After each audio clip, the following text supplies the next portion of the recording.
Hello and welcome to the 7th episode of the T121 PODCAST. Today we're going to be doing a reaction to the recent exit of the Irish team, the Irish international team, after the Slovakian game. So obviously, before I think we get started, a lot of the stuff that came out of it was quite negative that we seen on social media and stuff, and even just having general conversations with people we know. I think something to touch on is, before we go into like our general reaction to the game, is that although the result is not something that we're looking for, a lot of people obviously only see the end result, and I'd say we all agree that international football is all about results, because at the end of the day, that's all that really matters to qualifying for things. But we're kind of going to take a step back and look more so at the long term, how would you describe it? The long term, the development of almost the whole system, which is obviously the most important. Obviously the result is not something that we wanted. No one wants that. No one wants to leave, especially in such dramatic fashion. But I think overall it was a positive thing to look at. So let's get into it. I actually seen one really, really good tweet just before the penalty shootout, and it basically said, it was like, make up or have your opinion formulated now before a penalty shootout, because at the end of the day, we've all been in penalty shootouts from as playing coaching point of view. We've seen enough of them, seen enough as a neutral, and again, they don't define a game. No. It's not, I don't say luck, it's just whoever handles the scenario a little bit better. And it is very, very tough to take a penalty in a penalty shootout. It's obviously a mental thing. It's because the pressure is all on the penalty taker, because it should be so easy to score a goal from 12 yards out when the keeper has to stay on the line, but it's obviously the mental side of it. So first of all, for me anyway, formulate your opinion on the game from before the penalty shootout, because obviously we did lose. And to kind of counter what you said in terms of it being a results based business, although it is, because it's obviously senior level top competition, whether it's international football or Premier League, and it is results driven. When it's national team, I feel performance is important, because it's nearly a matter of like pride. Like, I'd rather watch us play like that and lose than to play terrible football and scrape maybe a 1-0, because it's more of a, for me anyway, in the way I see football, it's more of a question of being proud of what you've just done. Because if you take a league scenario, let's say there's 20 teams in the league, only one team gets to win it, what are the other 19 teams playing for then? If not something along the lines of like the beauty in the performance that they've played or they've had throughout the year, or the philosophy they've stuck to. So I think that's important as well. Obviously results do matter, because we want to get to these European finals and all this to obviously have them occasions, because they're fantastic. Tournament football is, it's probably, I'd say a World Cup is probably, it's the pinnacle. It is the pinnacle, yeah. That in the Champions League, yeah, they're unreal things to be part of. Like, so for me, I think performance does matter. And I was, again, as I said, after whether I was chatting to you guys or anyone really, I said it was probably the most enthralled I've been in an Irish game, because you could see a clear, I knew what we were trying to do, which is a good start. Like, again, new manager has had what? That was the third game, wasn't it? Yeah. So again, it takes a long time, even at club level, to change a philosophy. Never mind at international level, when you have your players for like what, 2 weeks maybe, and they're coming from all these different backgrounds. So yeah, for me, I don't want to say I was happy with it, but I was. I could see the progress. It's probably the best way to put it. Yeah. I think I combine what the Balti is says. You're more results based. Well, I was just saying in general, we would always be looking for results. So who doesn't? Like, it's a winning game. You have to go look to win, and that's why I wanted to touch on that at the start, because winning, obviously, let's be honest, it is number one. But like David was saying, the way we lost was harsh, but we played fantastic, I thought, in large parts of the game. And like we were saying, it was a clear system, so it kind of touches on both. But the one thing, and when Daly was talking there, I was thinking about it. People, and now this is just a general consensus, this is not just everyone, but people were saying prior to this, when we were playing under different managers, that like they wanted results, and we were getting them. Maybe the scrappy 1-0 wins and the dodgy games, maybe picking up points every so often, and not playing the greatest football. And people were giving out about that and saying, "Oh, I'd rather lose and then play well." And then we lost there against the Slovakia. I thought we played very well, clear system, and people are still giving out. So I'm just curious as to hear, even if people have any feedback. Which is it? Like, you have to pick one or the other, and I think it's the first time for years now that we've had a clear identity that we were trying to do something performance based at least, and I thought for large parts of the game we were very, very good. So like I'm just trying to understand where the contrast is in people's minds as fans. And obviously it's frustrating to go out and emotional to go out in such a fashion, but there has to be a line where you need to go, right, take a step back, we were actually very good today and it's a good step in the right direction, rather than us playing really, really poorly and losing, or playing really, really poorly and possibly getting a result. Because even if we got a result, I'd almost guarantee that all the feedback would be, we played terrible tonight. So I wouldn't say it's the first time Ireland haven't implemented a system. They've implemented a system for the past 30 years, although it's not the prettiest, it's quite pragmatic compared to what was played the other week. What my opinion of the whole game would be is that the game isn't important because it's only a singular game. I think the objective is to compete at national tournaments consistently year in, year out. And if people have this tunnel vision appearance of, for example, let's just focus on this game, this matters. I remember reading the tweet saying, like, if Ireland don't do well this game, it's going to be the same pattern for the next 10 years. And I was thinking to myself, that couldn't be a more tunneled viewpoint on the whole thing. Like, if people take a one game scenario and judge everything on that game, it's absolutely ridiculous. I was also, just before you went there, Morgan, I was going to say, to compete in national tournaments, you can't do it with that sort of pragmatic aspect, in my opinion, because there's no quality in regards to, if you're going to be deep behind the ball and play counter-attack, we never had the players to penetrate in behind and obviously get on the end of what you're going to get is half chances in that system. I think what we saw against Slovakia was a system where we tried to implement actual phases of play to score and create chances. You could see consistent movement patterns as well with the front three in regards to penetration and support, which is something that I haven't seen in a long time. I think you're not expecting the ball to go out of play early, which is an awful thing to think. But I think just in that long-term aspect, what was very positive of that game is, yeah, you didn't get a result, but you know, is your objective to get into Euro 2020 or 2021 in this case, or is it to get in every single major tournament that comes for the next 20 years? And in my opinion, that was a performance that you can really build on. Like, you've seen the advantages of playing more of a unified system from top down, so obviously from the FAI down to grassroots. In Iceland, for example, would be a big example as now being, I wouldn't call it powerhouse European football, but they're definitely a niche in regards to population. And they're competing. And, yeah, exactly, competing. And that's what I was going to say there is my point as well. You have a future orientated system that isn't pragmatic. It's quite expansive. There's plenty of goal chances like that. If, for example, when McGoldrick beat their two players in the edge of the box and slipped, who was it he slipped Robinson, and then it got set to Brown. Yeah. And Brown pulled it back then to Horn. It's a fantastic move. And then you showed me a clip earlier of Robinson's penetration and McGoldrick coming in blind and support. Like, they're quite advanced moves at international football. And then that pass from Shane Duffy as well. You wouldn't have seen that 2 years ago. So, you know, in terms of style, it's excellent.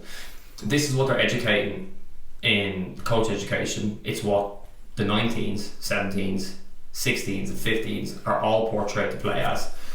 Even like the 15s last year in regards to the results against the Netherlands. Poland as well, they got a good result. Yeah, Poland, all with an implemented style of play similar to what we saw the weekend. You know, there is continuity there between the teams, and I think that's more so positive in that regard. And on a different day, we could win that game 2-0. 2-0, yeah. Possibly 3. I know the third one, we had a second one off the line, probably wasn't as clear as the other ones, but like Brown's chance, he does excellent to get across, hits the post, another day that goes in, and then the one Conor Moran, he's probably having nightmares over that because he has to score that. Like, it's quite simple, he has to score, and he knows he has to score. Everyone knows he has to score that, but it happens. That's international football. That's cool football. It happens. You get one chance. Slovakia on the same conversation with the player. It's their open goal with Shane Duffy. Yeah, absolutely. That is football. Yeah, and you do forget people like, Slovakia, we can't beat someone who's ranked the same as us. That makes absolutely no sense. We're ranked literally right beside each other. We're at the exact same level. Slovakia were a good side. Everyone's like, they had players out. So did we. We were in the exact same boat, and we both competed very, very well. It was a good game, and it was exactly like it should have been to go 0-0 to the end of the game. Could have been 2-2, could have been 2-1, could have been 2-0. That's football. People giving out about the end result, I think it's harsh considering we went out on penalties. Well, for the whole game, for the first time in a long time. Like you said, yes, system, the other pragmatic system, it does work when used effectively, but long term, it's the first time where we've gone from definitely the first to 90th minute and even into extra time. There was a clear agenda of what we were looking to do. Were we competing? Yes. Did we have chances to win the game? Yes. Did they? Yes. Were we good defensively? I thought Duffy and Egan were very, very good. But not just reactive defending for a lot of it. A lot of it was actually good positioning and stuff. So little things like that is for the first time in a long time. Yeah.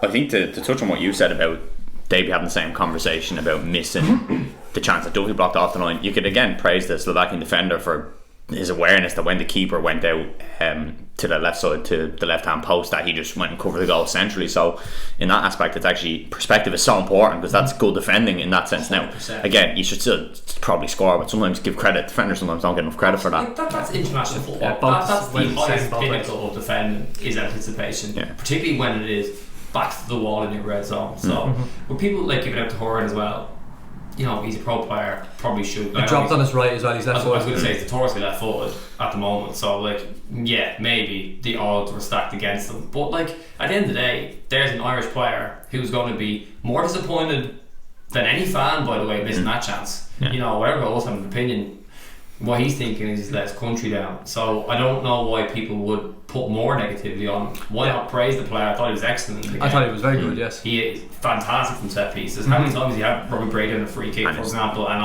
I'm sceptical. Now, to be fair, that's not nice on me on that behalf as well, but you know, he's in an Aston Villa team that are playing really, really well, and in my opinion implemented similar things to his game in Aston Villa in the Irish team as well. So you know, praise these people. The last thing they need is criticism from us. Because who are we to criticise? Professional football at that level as well, like competing, it's crazy. We'll never really know what it's like in that environment. But I think overall, like even the little things, like Conor Horan, I thought he was very, very good. Some of his diagonals off his left were very, very good. If they worked a treat and it was working. You have players like Matt Doherty. I know everyone's saying over the last couple of years he should be getting ahead of Shamey. He got his chance. I thought actually, like we were actually talking about during the game, when he was deep defending wise, I thought he was actually quite poor in certain aspects. Now there are really small little things that you could touch on, but overall he was very good. In the advanced third, in the final third, he is absolutely unbelievable going forward. His combination play, all his little hook passes, like he was going to choice of passes, absolutely excellent, and even just the correct weight to the correct foot. He's excellent going forward, and Horan kept finding them as well with that little diagonal. There was phases for the first time, like you were saying, that were just positive, good things. Like we were actually in control of the game for a vast amount of time, which hasn't happened for a long, long time, where we've actually been in control. I could see, and patience is one thing that the Irish team I feel have lacked for ages. They get into good advanced areas and it's just like whip it. There might be one player in the box, you're looking for a half chance. For the first time we've gone end of Stevens, say for example, gone the overlap, he checks, goes out the other side, goes forward, comes back, and it was just patience and waiting for the right moment, which is quite a generic thing to say, but it's actually the first time in a long time that we've done things like that, which is good to see. And we've never had experience really, like if you actually look at how low their block was at times, they were edge of their box to maybe 15 yards ahead of that with their midfield line. They had no transition either. That's so difficult to break down for a Man City team, not even like, never mind an Ireland team who have never really been used to having, you've got John Egan stepping in 20 yards into their half with the ball at his feet, and again we're not used to that, so it's going to take a while to find out little ways to break it down. Some of our build up from goalkeeper up to the final third was very good. It's just sometimes there's lack of penetration and things like that, but again it takes a while to build these things. Like players will struggle with it at the start at times, but overall it was positive. And to touch on something you said about the ranking where we're within a place of each other, in terms of pure footballing ability, they had the best footballer.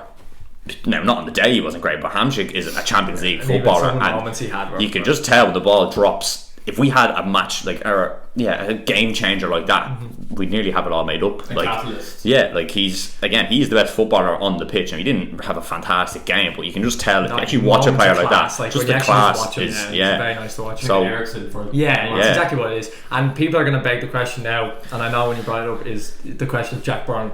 Could he be that? No, I don't think so either. At the moment, in terms of the highest level, you do forget. Now, don't get me wrong, he's been absolutely brilliant at the League of Ireland. He's years ahead of everyone. No, he is absolutely, and he looks great, and that's why he's in the squad. He deserves to be in the squad. But the transition from playing League of Ireland week in, week out to then just go and change an international game like that. Like, look at the players that were on the pitch. You've got Callum Robinson, David McGoldrick and James McLean all in your front three. All of them play in the top level of English football. Maybe James McLean's dropped now, but he has for years.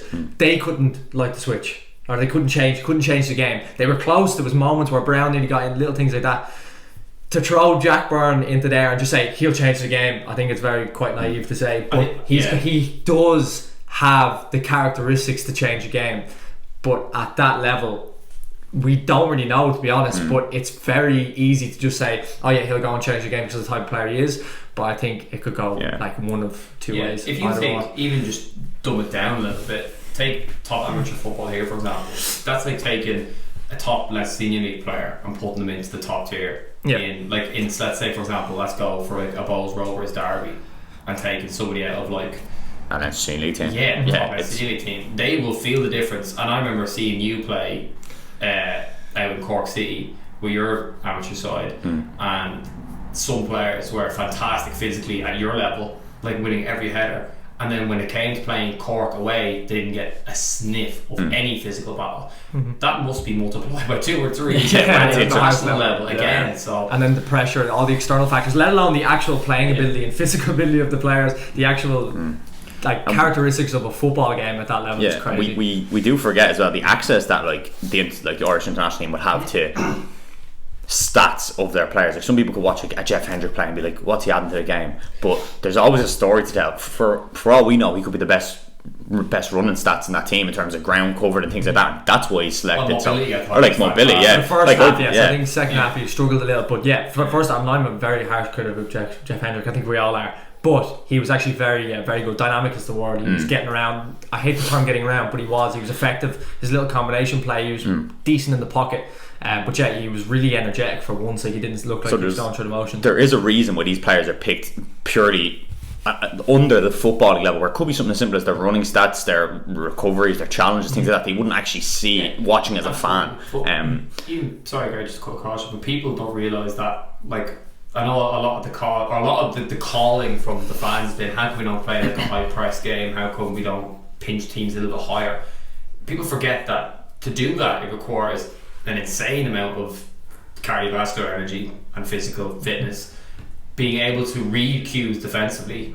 And this is what we have, the discussion on talent versus hard work. In my opinion, Jeff Hendrick has a talent of being able to physically deploy himself to win the ball back. You know, if he's not great in the ball, that's a sacrifice you're going to have to make for that sort of player.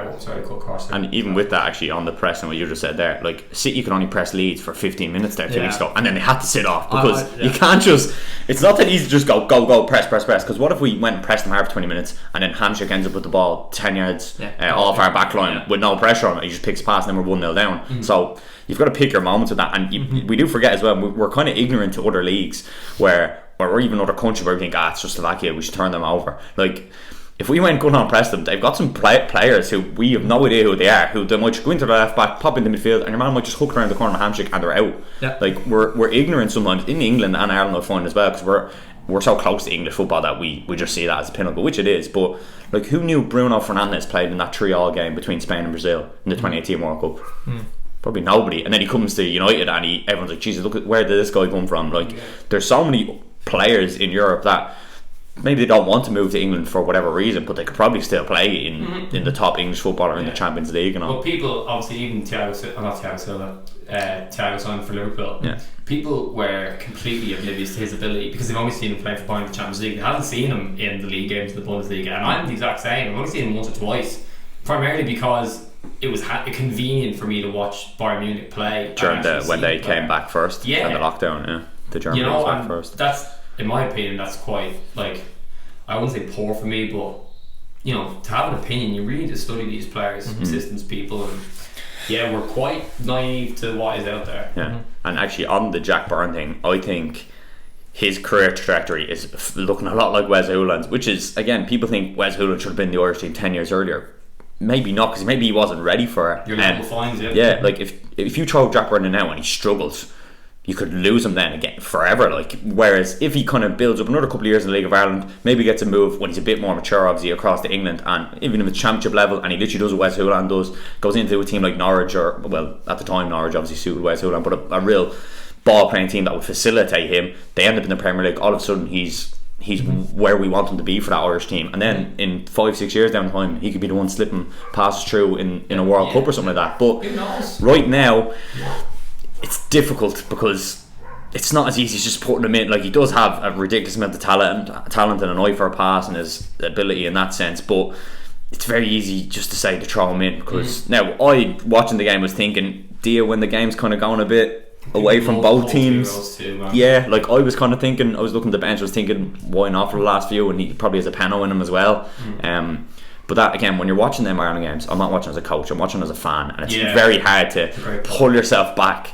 And I remember they actually said that on the FAI course, they were like, because obviously it was a coaching course we were on, they were talking about when you watch a game, you've got your like fan hat on and you're only like, it's almost like you're just following the football and you're not actually taking in that, and they were talking about then taking that off, putting your coach's hat on when you watch a game. And it's obviously so hard when you're invested in the team, so if it's like United we're watching or if it's Ireland, it's hard to actually pull yourself back and and see it from a coaching point of view of, is it the right decision to bring him on? Again, yes or no, it depends on your point of view, but yeah, I think he's following the Wes Hoolahan career trajectory at the moment, which is fine, because Wes Hoolahan had a great career, and is he still playing? He's still in Australia, is he? He's still playing in America. I think he's still playing somewhere. But yeah, the level finds it. Ireland's a weird system too, in regards to, like obviously we discussed last week, in terms of the schoolboy platform and now the underage National League platform. Who knows what players are going to come out from, you know? But just to even conclude this conversation, the long game looks nice. Yeah, it's not as bad as it seems. It really was not that bad. What do you want to do? Do you want to play poorly, get to a European Championship, come up against the top dogs where your pragmatism will just get completely cut across, or do you want to be able to compete with the likes of the Belgiums and the Spains with a system that you're proud of? And that's going to take years. Time. And in my opinion, last night was the first indication of, you know what, we have a system here that we're going to try and implement at the highest level for the longest amount of time. And we haven't ever competed in national championships year in, year out. And we've got a really, really good manager. Anyone I've ever seen on, let's say, a podcast who's played under him or who's ever been involved with him, there's never been a word of criticism about him. It's like his man management seems to be the thing. It's like he's got an aura about him, which is, again, you need that from a coach at the top level. So in eight years time, we never know where we might be. Yeah, good young internationals coming up as well. Yeah, exactly. A lot of good players playing in the Premier League at a young age, which is great as well. If not the Premier League Championship, and even those breaking into, you look at the 21s and stuff. You have the likes of Darren Shane. He's playing first team football in the Premier League. That's a long time I've seen now that a 21s player in the Irish team is playing first team football in the Premier League. That's been a long time coming. It's always been a case where if they get a sniff into a Championship or Premier League team at any age, bang, straight into the first team. But now we can develop the likes of him. Then you have the likes of Mark Travers at Bournemouth and all that type of stuff. There's a lot of young players who aren't just doing well in the Irish game, which is good, like the likes of Darragh Leahy and all. That's great. They're playing. How many appearances does he have in senior football? I'd say it's a crazy amount for his age. Same to the likes of Neil Ferrugia and all them. That's great that they're in their Irish setup. Loads of senior appearances, and you also, in that mix, you have the likes, and Luke McNally in that as well. You have the likes of Darragh O'Shea, who plays first team football in the Premier League. Yeah, Nathan Collins, all those types of players. And then even Michael Obafemi and all them. I know we had the discussion about him last time, but even them involved in the 21s rather than the first team. Now they're going to make that jump, and it's not just going to be like very little Premier League appearances and very little international appearances. It's going to be plenty of international appearances at 21s and a load of senior appearances at the top level, or if not in the League of Ireland, and then they make the jump. So I think that's also a positive thing, and that can only benefit Stephen Kenny's system on wherever he decides to play. And if it's anything like that we've seen against Slovakia, I think it's going to be a good couple of years, but it will take time. The next game, like today, we're playing 2 o'clock. It might just not work. We have a lot of players out injured or not injured with COVID and stuff. I know that, so it's going to be a difficult game regardless. But it's not going to be perfect. It's the next game we might struggle, but as long as there's a clear agenda, a clear idea of what we're looking to do, I don't think anyone can give out, because unlike a Man City or any sort of club, like a football club, not just an international side, we don't have the choice of everyone. Slovakia have Hamšík. They're lucky to have them. They have them, and they can build a whole team around them. We may in the future, like Jack Byrne, we might build a team around him if he does go up and play. Now, you never know. So I don't think there's one like standout attacking threat that we have at the moment, like a Robbie Keane that we had years ago. that type of player. So it could take a little more time to get to that stage. But if we still have that, maintain a good system between now and then, all of a sudden it could just start clicking. And once it starts to click, we could just start firing off all cylinders. That's a great point, because the system we have now can facilitate a star player like that. You can facilitate that in a pragmatic system. Like if you look at a pragmatic, like we'll say, I'm just going to take Burnley maybe as an example. It's hard to facilitate a match winning type player in that system, or like a Hamsik for example, because you need to have a system that, as you said, you might build it around Jack Byrne in a couple of years or whatever. But if the system is already in place from now to when Jack Byrne, let's say, peaks when he's like 28 and he just slots in, and then we just flick the switch and we could just turn. I'll just use an example. It could just flick the switch and we just look like an Iceland with a Sigurdsson, or like a Slovakia with a Hamsik. We just look like a proper European challenging team in the Euros, and then get the World Cup. It's not the game, it's not the championship. It's the championship consistently year in, year out, and to get that, the system must come first in the culture. I think that's what we can conclude that on. And just one little thing on what we're talking about, like Wes Hoolahan. When Wes Hoolahan was probably at his peak, ready to play international football, we were playing pragmatic football, and it would not have suited him to just throw him in. Now we had moments where we threw him into the ends of games and he was unbelievable because the game was ready for him at that stage. But gaps to put him in, exactly, there was gaps appearing. That's when players like him come alive. And he also had the experience to get to that stage. He knew exactly what he needed to do once he got into the squad. But if you were to throw him in from the start, for the first half an hour, 45 minutes, everyone just be moaning that we can't get him on the ball, because the system is set up that way. It's not meant for him to be in the game at that stage. That type of player, exactly. Like, while the likes, although Jeff Hendrick, I know we're talking about him a bit, although I thought he was good, even technically his combination play was good, having a player like him in from the start of a game like that, there's a reason. They're not stupid. Like the likes of Stephen Kenny making that decision, he's not stupid. He's doing it for a reason. He's there for a purpose, and I think he served that purpose very, very well, and probably exceeded what he probably should have done. Unless you're watching him specifically, people can moan about him, but when you actually sit down and watch what he's doing, he's really effective. The things like throw Jack Byrne in, or Wes Hoolahan should have been in starting every game. You can't just change a whole system when it suits a player. Obviously, when it's time to do so and you've got the whole team around it, but to just put the creative Wes Hoolahan in a pragmatic system would just make absolutely no sense. So I think people just need to kind of understand that idea that maybe in a couple of years, if it's a Jack Byrne, if it's a Troy Parrott, it could be anyone. It could be absolutely, even the likes of Jason Knight's doing absolutely fantastic, all those types of players. It could be their time, but now it might not. So we need to get the system in place, ready for a type of player like that, and if not, we still create chances against Slovakia. Someone who's on the exact same par of us, and it's probably the first time we've done that for years, so give it a little bit more time. Actually, just patience. Last thing I want to touch on, that was the first game I've watched in a while where, if you're 2 or 3 years ago, how were Ireland going to score a goal? Set piece. Shane Duffy header from a set piece. Whereas the other day, I thought threatened for them, because Shane Duffy is ridiculous at attacking set pieces, by the way. He's probably one of the best I've seen in recent times anyway. But you've actually got a feeling that we can create chances from open play, which is so important. Both of our main chances were. Yeah, exactly. Yeah, how often we miss 2 chances like that in a game? Usually we miss like a flick from a corner and like a scrambles or something like that. Something that's not as clear. Hits the side net, and you're just like, whoa, it's time. Like, it's any sort of half chance. More elements. Excited in the final third. For once. Yeah, right. So it's not as bad as it seems. It's not as bad as it seems. Patience. Give it a couple of years. I know it sounds like we've been waiting so long. It's the first time we have a manager who's looking to play a clear system. Give it time, let everyone grow into the system, and obviously interlink the younger players who obviously can hopefully make a difference as the years go on. So I think we'll end that mainly positive. So it's good that finally we have a bit of positivity. Obviously, same as normal, we'd love to hear what you think of it, what you thought of the game, what you think of Kenny as a manager, what you think the system might be in a couple of years, or even just opinions on whatever you think might happen in the next couple of years for the Irish team and in terms of competing for championships. So same as normal, thank you very much for watching. We really appreciate it. Any feedback, we'd love to hear it, regardless of what it is. We love hearing feedback, and we'll try to bring as much value as we can over the next coming weeks. Right, thank you very much. Thank you. See you there.